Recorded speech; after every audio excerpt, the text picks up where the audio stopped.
City in Hollywood. Ladies and gentlemen, Vin Scully.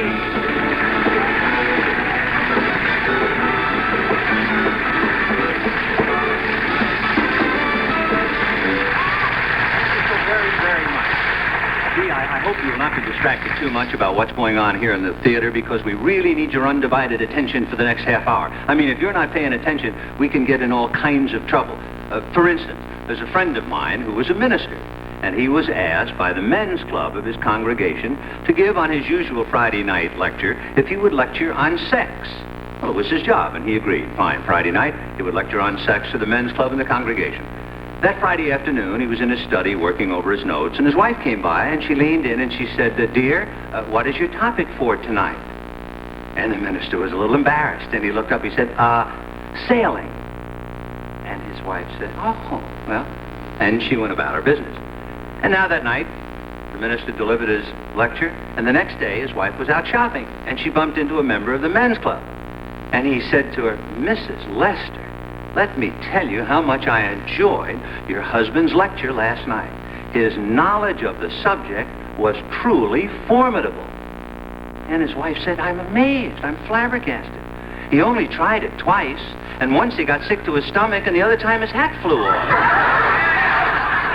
Well, okay, thank you. Listen, hold on to your hats, because you're going to meet some friends of mine, such as Carol Burnett, Steve Allen, Marlo Thomas, Jonathan Witters, Burt Bacharach and Angie Dickinson, Joan Rivers, and Bill Dana's Jose Jimenez, plus Michael Landon. And Mike kicks it all off right after this message. Hold on here.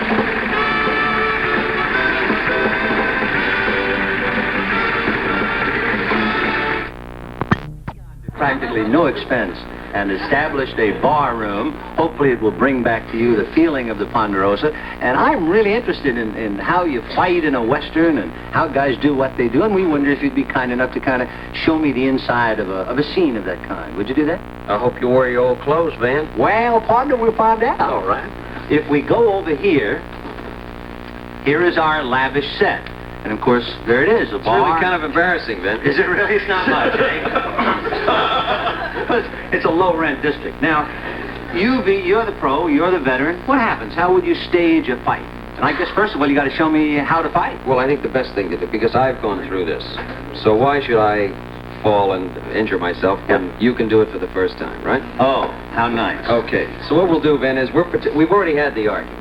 Okay. We'll let somebody else do that. Right. But we've had the argument. So the first thing I'm going to do, you're standing here, I'm going to hit you with a left hand. Now, the way to make that left hand punch always a hit. Is that on this camera or that one? Or that one? Or that right there. Okay. As long as I cross you this way, it doesn't matter how far away I am. If I throw the punch and you turn your head, you're going to get hit. No matter how far away it is. I'll hit you with the left hand, you go through the table and chair. I go through the table and chair? Yeah, want to take off the coat? Maybe you ought to take the coat off. Yeah, better take the coat off. Man, it's a nice coat. This is no ordinary... If anything happens, $20 coat. If anything happens, would you leave it to me? Yeah. Okay. Okay. Now, you'll end up somewhere over here. That's wonderful. Or over there if I miss.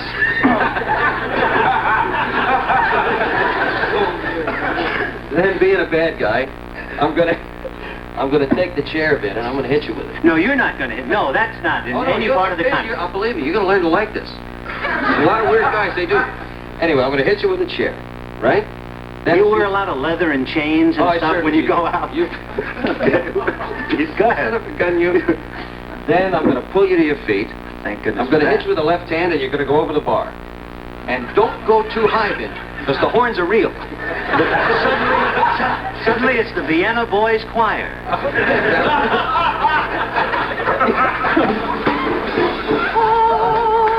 Now, as you stagger to your feet, hopefully, I'm going to take one of these bottles and I'm going to hit you over the head with it. Oh, I don't think you're going to like this at all. Believe me, you're going to love it. Then you're going to stagger around the bar and milk it, Vin. This is a chance for you to... Milk it? Milk. There's nothing. Milk it? We always say that at the ranch. Yes. Yeah. Okay. Makes the horses mad.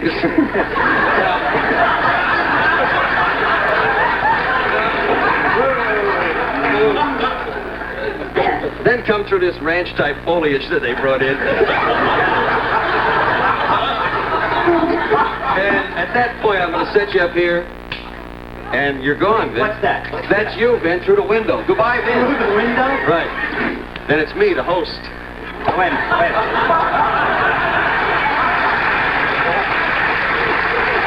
Sure. Wow, that applause, encouraging. That's wonderful. All right, now, let's try it again. First of all, I mean, just so... Let me get ready, so hard. Let me just get something straight. First of all... Well, I haven't hit anybody for a long time. First of all... Make sure that hands are right. Like, just for the moment, right? Yeah. Right. Now, you're me, and I'm you, right? Yeah. So, well, I'll be standing there, right? That's when I hit you. And then the first thing that you do, if you're me, you go... No, Vin, it's supposed to be the other way around. Vin.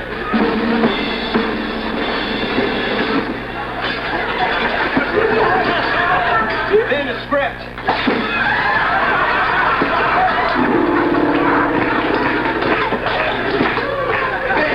Oh, buddy. Listen, Mike, I enjoyed every minute of the show.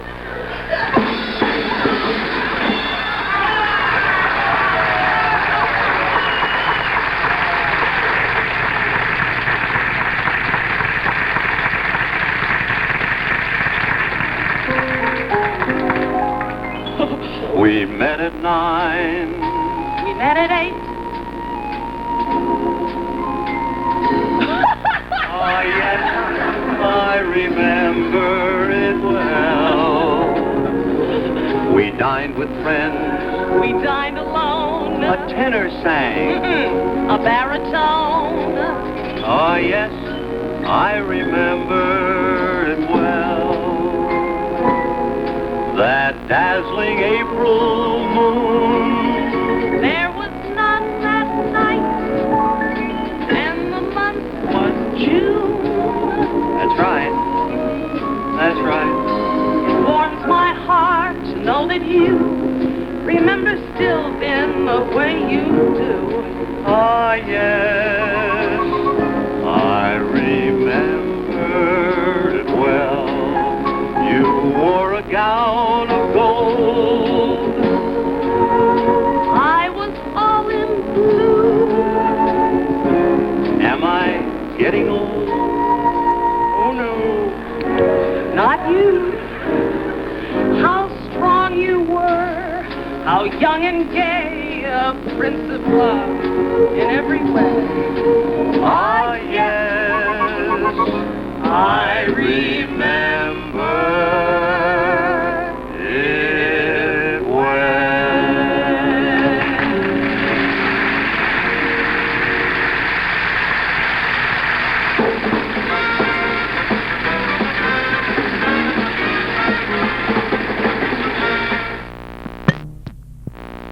Today, we had the studio audience fill out a checklist on 2 questions. And here is the result of the first question.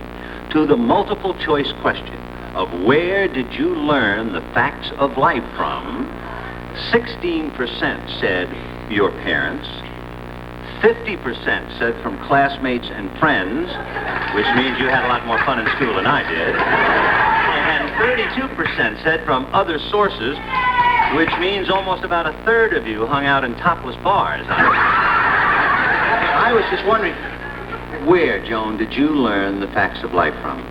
3 years after I was married.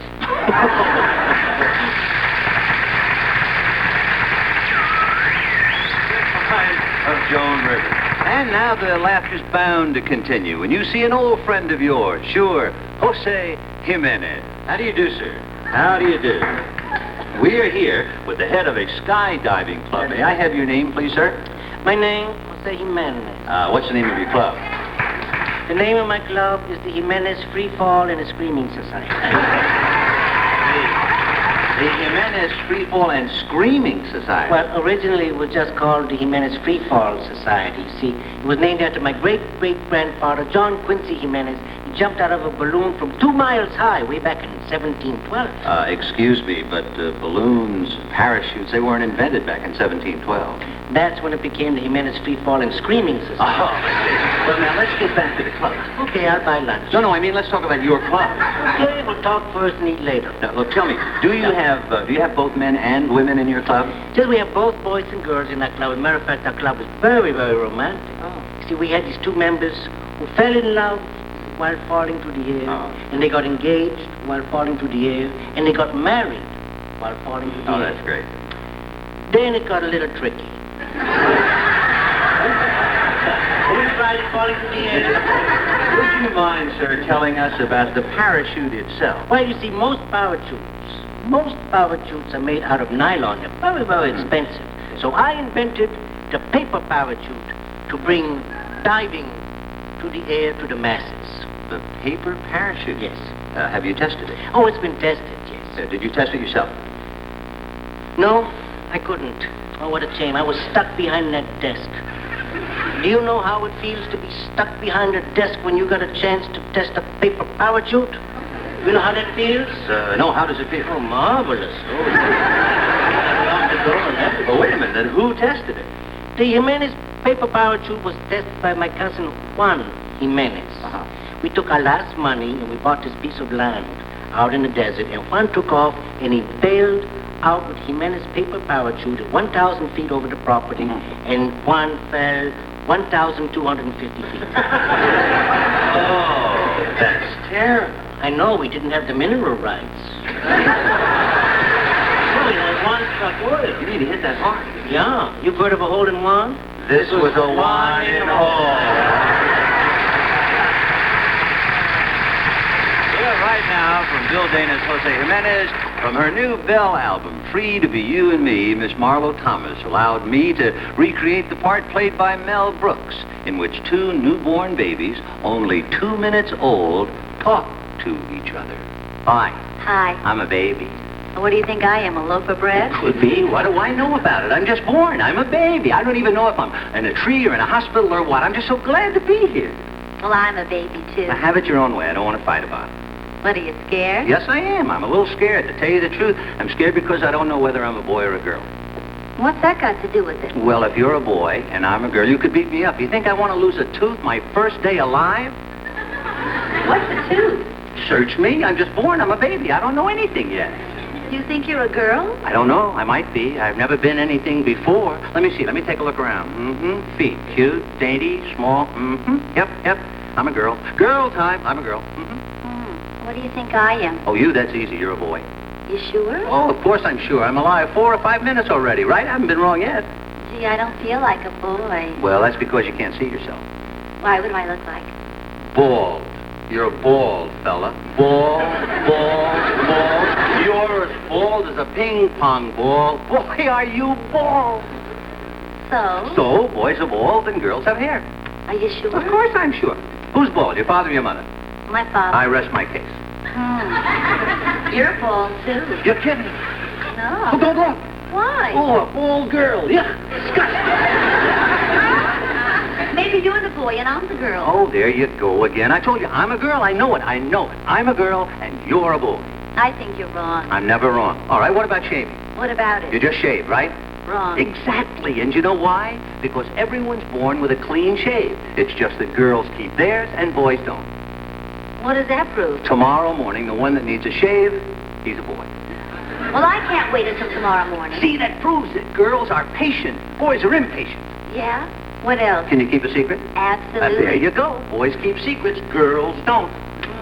Go on. Are you afraid of mice? No. Oh, I am. I'm terrified of them. I hate them. Squeak, squeak, squeak.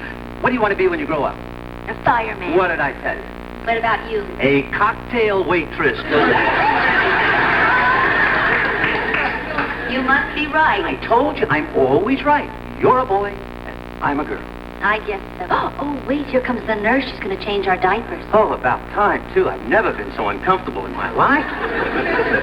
Oh, my. I am a girl. Hey, I'm a boy. Well, it sure goes to show you. What? Can't judge a book by its cover. What does that mean? How should I know? I'm only a baby. So am I. Goo. Goo.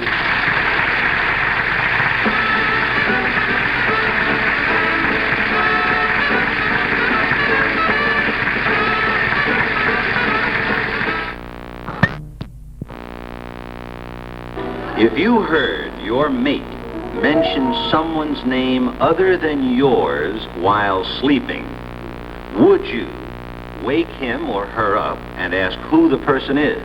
26% said they would.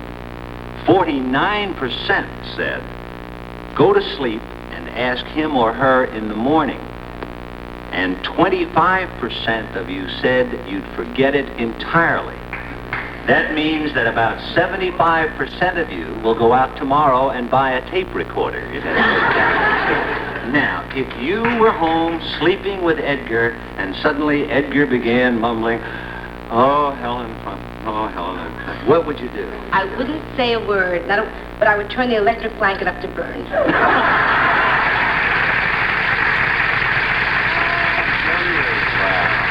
Thought about laughing. I always find it very hard not to break up when I interview one Jonathan Winters, especially when he's a professional football player. What was your most painful injury? I'll tell you, my most painful injury was George Graber of the New York Giants twisted my head completely around. And it has left my vision blurred to this day. May I ask you what you do in the off-season? Fool around.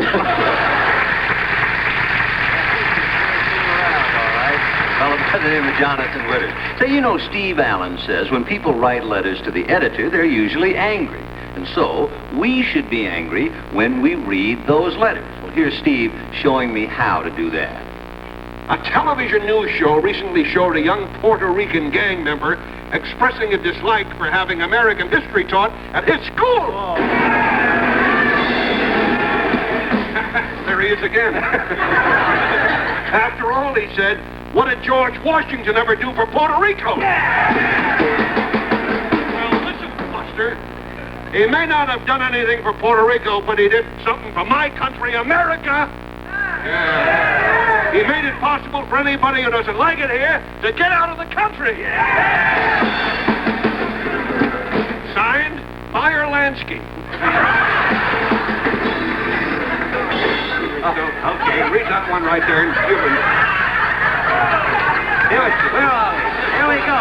Okay, Rockville Center. Yeah. There are still plenty of old-fashioned people who believe that a woman should act like a lady and not like a patent tank. If Bella Abzug bears this in mind, the next time she runs for office, she may be pleasantly surprised. Signed, Toady Field.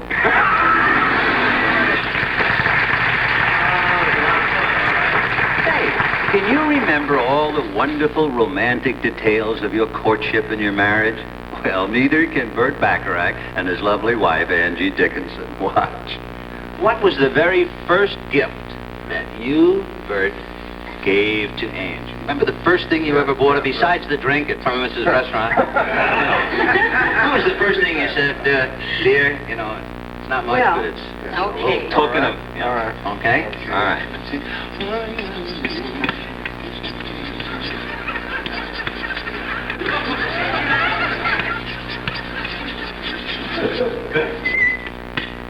Let me tell you something. A very wise man once told me that on the seas of matrimony, many a guy goes overboard. And if I hope you can swim. Okay. We will now see what you gave your lovely wife. First gift. Here it is, fans. The first gift.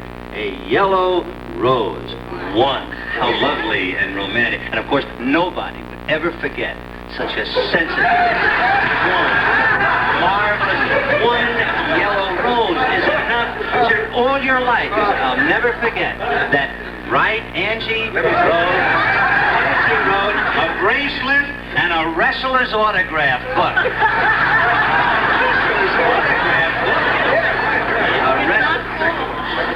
The rose was first. And the bottle of wine. A rose by any other name would be a wrestler's autograph book. All right, exactly. Now here's another one. Exactly. How many days did your honeymoon last? How many days did your honeymoon last? Go to it, Dynamite. By the way, the definition of a honeymoon is a vacation before you go to work for a new boss. Right. So, how long? Yeah, now you go on your honeymoon. Now, how many days did your honeymoon last?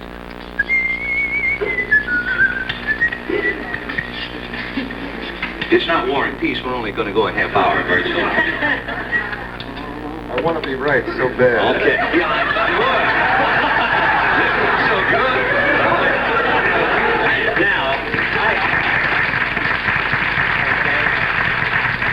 Now, the honeymoon is when the time just flies. I mean, you know. So, all right, since he's still writing his memoirs, we'll go to Angie. How long did your honeymoon last, Angie? About 7 days.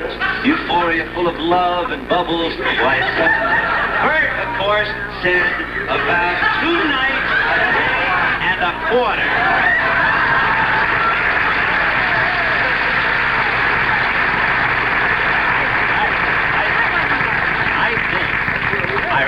I really think if you're that bad off, that wasn't a quarter. It had to be at least a fifth. Well, obviously, you two are very happy, contented, well-tuned to each other. We love having you.